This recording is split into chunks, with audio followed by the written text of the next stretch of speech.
김하성 선수가 샌디에고 파드리스 소속으로 MLB 플레이어가 된 지 벌써 4년이 흘러 미국에서 FA 자격을 취득하게 되었습니다.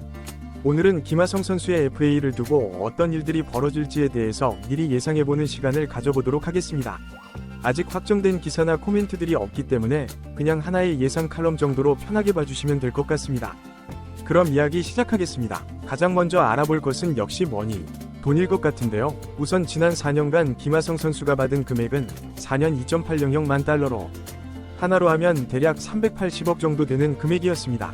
처음 샌디에이고와의 계약을 맺을 당시 정확한 계약 조건을 보자면 4+1년의 계약이었고 상호 협상 조건으로 구단과 선수가 모두 동의를 해야 계약이 1년 연장되는 구성이었습니다. 그런데 김하성 선수는 연장 계약에 동의하지 않았고 FA 시장으로 나오게 되었습니다. 여기서 봐야 할 건 이제 QA, 퀄리파잉 오퍼입니다. 샌디에고는 김하성을 잡기 위해 퀄리파잉 오퍼를 제안할 수도 있었지만 프렐러 GM은 김하성 선수에게 QA를 제안하지 않았습니다. 2025년 퀄리파잉 오퍼 금액은 2.150만 달러로 정해졌습니다. 즉, 예상을 하자면 샌디에고는 김하성의 가치를 이보다 낮게 측정한다는 뜻으로 해석할 수 있습니다. 그리고 이건 아마도 시장에서 바라보는 수치와 동일선상에 도달할 것입니다. 현재 스포츠 전문 매체인 애슬레틱스에 따르면 김하성의 예상 적정 FA 값은 1.500만 달러 전후로 보여진다고 코멘트하기도 했는데요. 러프하게 잡으면 시장에서 바라보는 김하성의 연봉은 1.200만 달러에서 2.000만 달러까지로 보고 있는 듯합니다. 기존의 샌디에이고에서 받은 금액은 연간 700만 달러의 규모였으며 가량 높아지는 금액입니다. 이제 관건은 이번에 김하성 측에서 임명한 에이전트 보라스가 얼마나 돈을 많이 받아낼 수 있는가일 것입니다.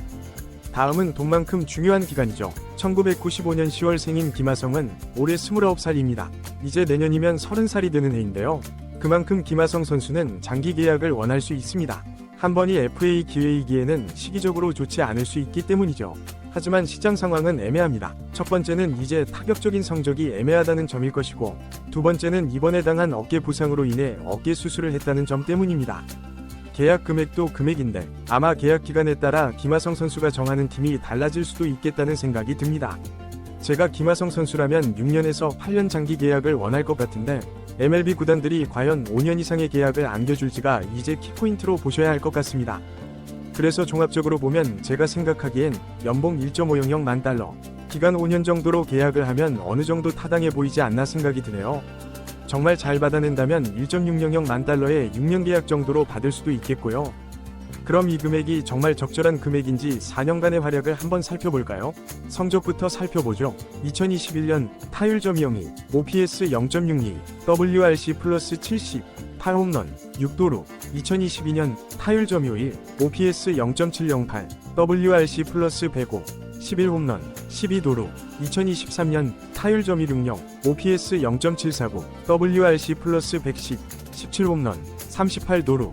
2024년 타율 점이 33, OPS 0.700, WRC 플러스 101, 11홈런, 22도루. 올 시즌 8월에 당한 어깨 부상으로 인해 121경기만을 뛰어 지난 2년 동안 150경기 이상을 출장했던 것에 비해 30경기가량을 뛰지 못했습니다. 이 점은 누적 스탯에서 손해가 조금 있습니다. 다음은 이제 비교 수치를 좀 볼까요? 올 시즌 기록으로 다른 유격수와 WRC 플러스를 비교해보면 김하성이 기록한 101은 유격수 중 16위에 해당하는 기록입니다. 워은 18위에 해당하는 수치이고 홈런은 23위, 도루는 12위입니다. 부상으로 누적 스탯을 좀 손해봤다고 보더라도 그렇게 부족해 보이는 선수는 확실히 아닙니다. 하지만 그렇다고 상위급 선수라고 보기도 힘든 게 현실입니다. 딱 리그 중위권 수준의 배팅 퀄리티를 보이는 선수라고 판단할 수 있겠죠.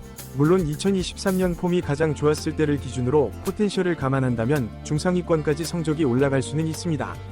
2025 시즌이 바로 그런 시즌이 되지 않으리라는 법은 없으나 현실적인 지표는 딱 리그 평균 수준의 선수라고 보여주고 있네요. 하지만 하성김은 타격이 전부인 선수가 아니죠. 수비가 그의 최장점입니다. 수비의 지표도 함께 살펴보시죠. 기본 데이터베이스는 팬그래프 기록을 이용했습니다.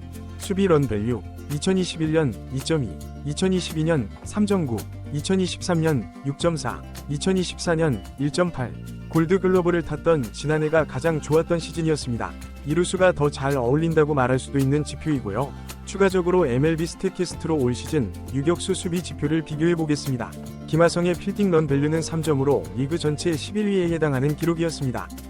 올 시즌을 포함해 4년간의 전체적인 기록으로 보자면 리그 10위권 안에 드는 내야 센터 수비수라 할 수 있습니다. 특히 유격수와 이루수를 모두 볼 수 있다는 장점이 플러스 요인이기도 합니다. 개인적으로는 유격수보다 이루수가 더 어울리는 선수라고 판단하기도 하고, 실제로 아마 많은 구단에서 그의 어깨 부상과 함께 앞으로의 나이를 생각했을 때 장기적으로는 유격수보다는 이루수로 포지션을 보지 않을까 합니다. 그리고 이건 FA 예선팀을 판단할 때 중요한 기준점이 되어주죠. 이렇게 쭉 성적을 훑어봤는데요. 어떻게 보이시나요? 앞서 언급한 연봉이 적절하다고 느껴지시나요? 단순히 성적뿐 아니라 현재 시장의 상태와 동일 포지션의 비교 우위를 얼마나 가지고 있느냐가 진짜 중요하기에 가격을 생각하실 때 그런 면을 모두 고려해야 할 것입니다. 그럼 이 다음이 엄청 중요하죠. 어떤 팀이 이런 것들을 고려해서 김하성의 영입을 노리고 있을까에 대한 관점이죠. 예상되는 팀을 몇 개 짚어보도록 하겠습니다. 아직 어떠한 찌라시나 시장 상황이 나온 것이 아니기에 그냥 개인적인 생각이라고 봐주시면 됩니다. 가장 먼저 제일 좋은 그림은 원소속 팀으로 복귀입니다. 샌디에고는 지역도 살기 좋고 김하성 개인에게도 미국 땅에서 그나마 가장 익숙한 곳입니다. 그렇기에 새롭게 적응할 필요가 전혀 없는 파드리스로 다시 돌아가는 게 김하성 선수에겐 베스트 오브 베스트입니다. 또 파드리스는 우승을 노릴 만한 로스터를 지니고 있기에 야구를 하는 재미도 파드리스가 좋을 것이겠죠. 하지만 녹록치는 않아 보입니다. 김하성이 연봉을 1.000만에서 1.100만 달러 수준으로 내리지 않으면 다시 샌디에고로 돌아가는 일은 없어 보이죠. 다음은 샌프란시스코 자이언츠입니다. 매체와 계약을 연장한 자이언츠는 이대로 탱킹할 생각이 없어 보입니다. 즉 어느 정도 성적을 계속해서 내려간다는 뜻이겠죠. 그런 면에서 안정적인 로스터를 구축하는 데 있어 김하성은 좋은 카드가 될 수 있습니다. 다만 자이언츠는 올해 괜찮은 내야 자원들을 찾았습니다.